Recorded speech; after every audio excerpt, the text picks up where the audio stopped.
আপনার শপথ নিয়েছেন আসলে কোন যোগ্যতার ভিত্তিতে দল আপনাকে মনোনীত করেছেন আর এই জায়গা নিয়ে এসেছেন একটু বলবেন। যোগ্যতা বলতে রাজনৈতিক যোগ্যতা নিচু করেন রাজনৈতিক যোগ্যতাই মূলত যে আমরা আন্দোলন সংগ্রামে বিগত 17 বছর যে ফেসিবাদ ছিল সেই ফেসিবাদের বিরুদ্ধে যে আমার আন্দোলন যে সংগ্রাম ছিল দল মনে করেছে যে সেটিকে মূল্যায়ন করা দরকার। আপনারা জানেন যে আমি ছাত্রদল থেকে এসেছি।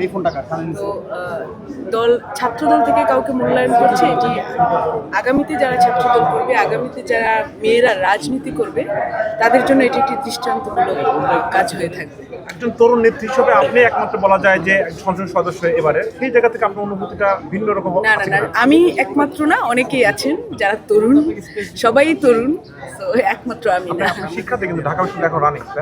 জি, আমি এখনো ঢাকা বিশ্ববিদ্যালয়ের LLM করছি।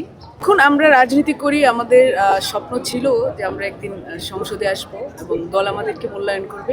সেই জায়গা থেকে কাজ করে গিয়েছি এবং দল মূল্যায়ন করেছি। আমি দলের চেয়ারম্যান মাননীয় প্রধানমন্ত্রী জনাব তারেক রহমানের প্রতি কৃতজ্ঞ। আমি বাংলাদেশ জাতীয়তাবাদী দলের প্রতি কৃতজ্ঞ। সামনের দিনে সবচেয়ে বড় চ্যালেঞ্জ কি সংসদ সদস্য হিসেবে?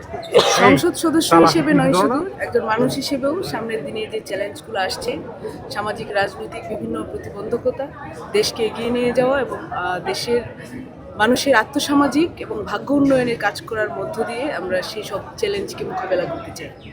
আমরা দেখতে পাই নারীরা সাইবার বুলিং এর শিকার হয়, সেটি নিয়ে কতটুকু কাজ করবেন?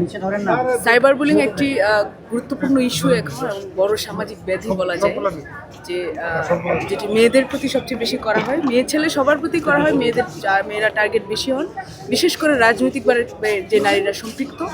তো এটি নিয়ে আমরা রাজনৈতিকভাবে অ্যাড্রেস করে আসলে এই সমস্যার সমাধান করার জন্য কাজ করব।